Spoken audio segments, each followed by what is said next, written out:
It works. The famous little book that makes your dream come true by R.H. Jarrett, read by Robert Wilson, from Success Principles, originally published in 1926. If you're tired of just wishing for success and watching your dreams stay dreams, R.H. Jarrett shares a powerful method that will change everything in the next 13 minutes. A secret discovered nearly 100 years ago has helped thousands achieve their deepest desires, and it's simpler than you'd ever believe. The difference between people who achieve their goals and those who don't isn't luck or talent, but three simple rules that Jarrett uncovered through years of studying success. These rules reveal exactly why most people sabotage their own success without realizing it. This isn't theory. This system has transformed countless lives since 1926, with documented success stories in business, wealth, and personal achievement. The principles you're about to discover can help anyone crush their goals any day. Most fascinating of all, Jarrett's method works for any goal, whether financial success, personal growth, or material possessions. While most success strategies take months to show results, these principles can be implemented immediately. What follows is the complete narration of It Works, the famous Little Red Book that has stood the test of time for nearly a century.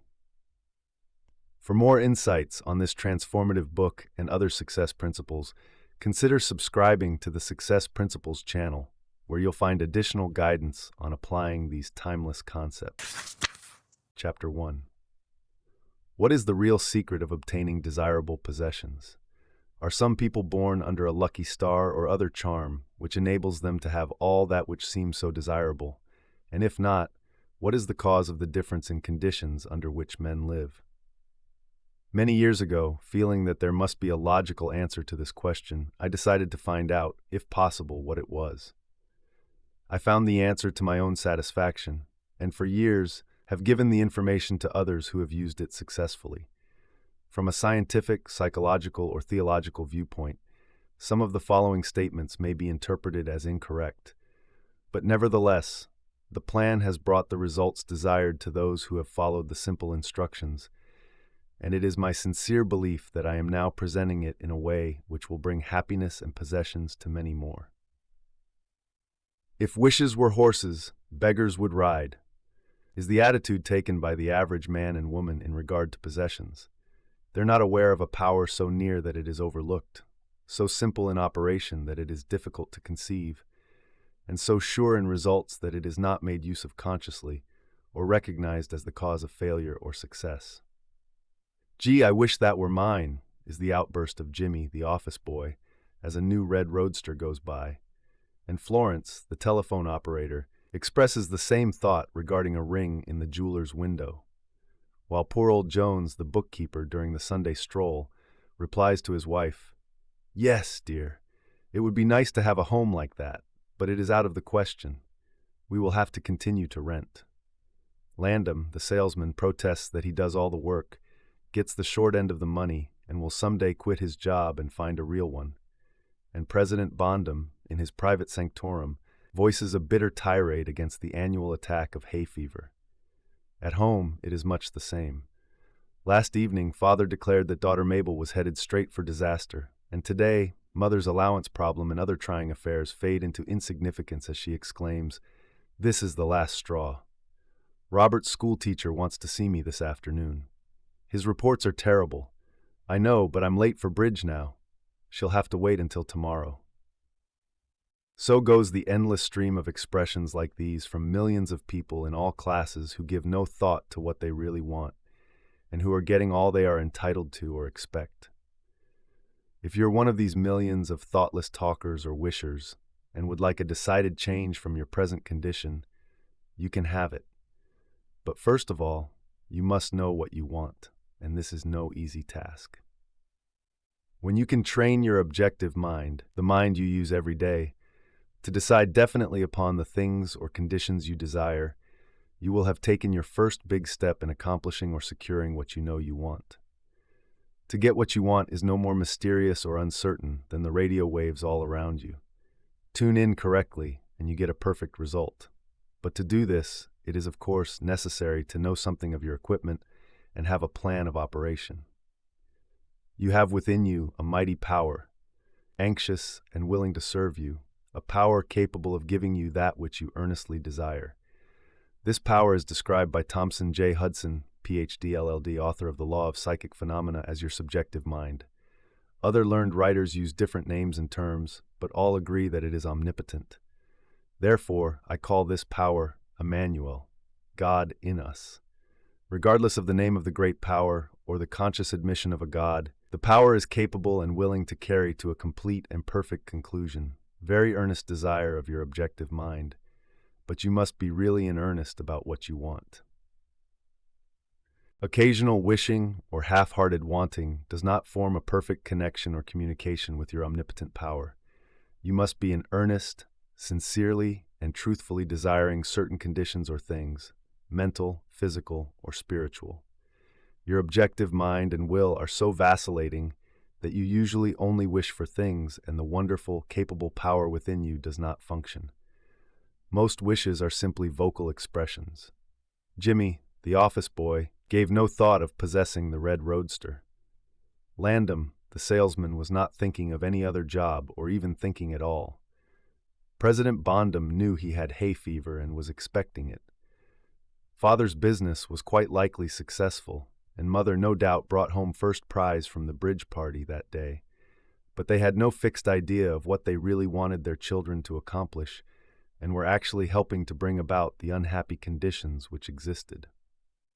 If you are in earnest about changing your present condition, here is a concise, definite, resultful plan with rules, explanations, and suggestions.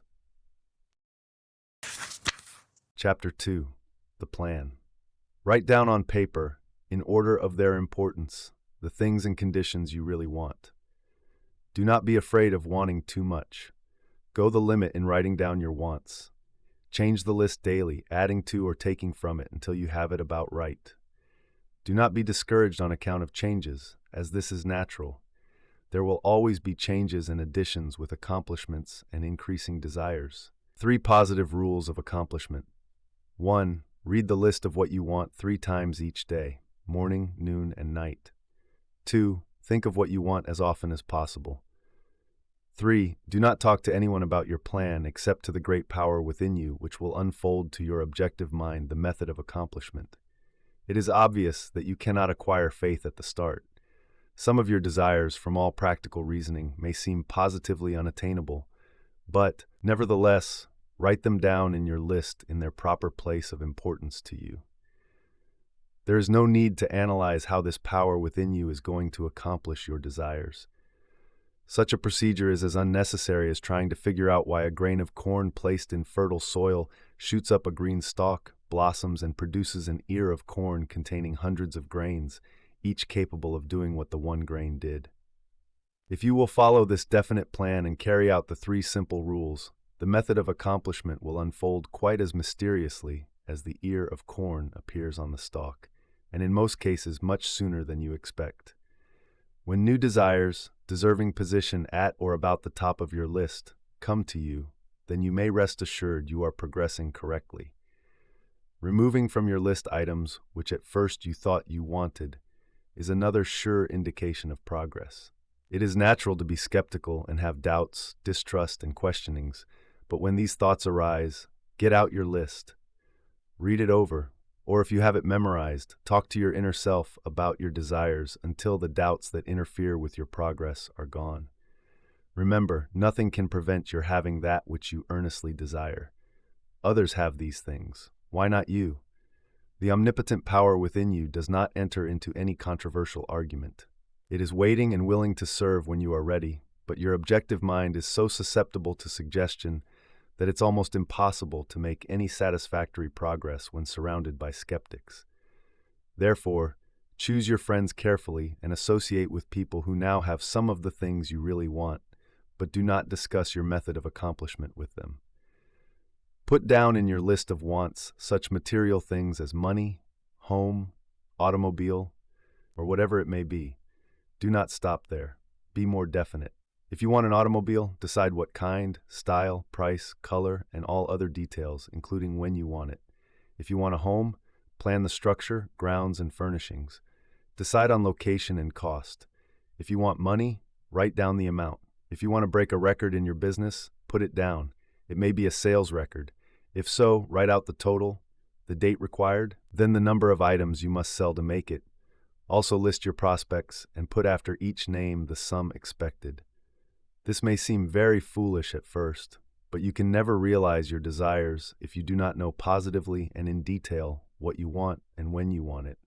If you cannot decide this, you are not in earnest. You must be definite, and when you are, results will be surprising and almost unbelievable. A natural and ancient enemy will no doubt appear when you get your first taste of accomplishment. This enemy is discredit, in form of such thoughts as, "It can't be possible, it just happened to be. What a remarkable coincidence." When such thoughts occur, give thanks and assert credit to your omnipotent power for the accomplishment. By doing this, you gain assurance and more accomplishment, and in time, prove to yourself that there is a law which actually works at all times when you are in tune with it. Sincere and earnest thanks cannot be given without gratitude, and it is impossible to be thankful and grateful without being happy. Therefore, when you are thanking your greatest and best friend, your omnipotent power, for the gifts received, do so with all your soul and let it be reflected in your face. The power and what it does is beyond understanding. Do not try to understand it, but accept the accomplishment with thankfulness, happiness, and strengthened faith. Caution. It is possible to want and obtain that which will make you miserable, that which will wreck the happiness of others, that which will cause sickness and death, that which will rob you of eternal life. You can have what you want, but you must take all that goes with it. So in planning your wants, plan that which you are sure will give to you and your fellow man the greatest good here on earth, thus paving way to that future hope beyond the pale of human understanding.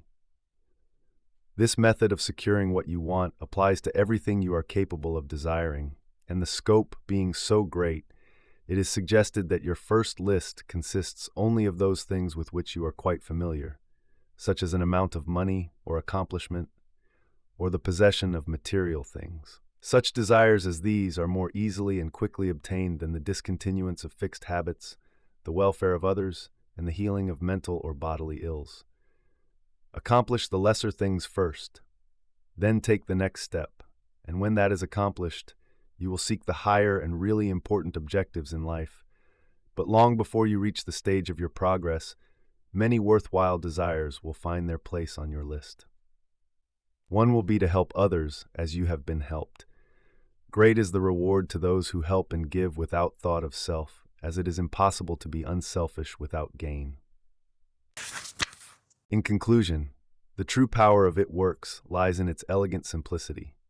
Jarrett reveals that concentrated desire, when properly focused through written goals and consistent visualization, creates a magnetic force that draws your desires into reality.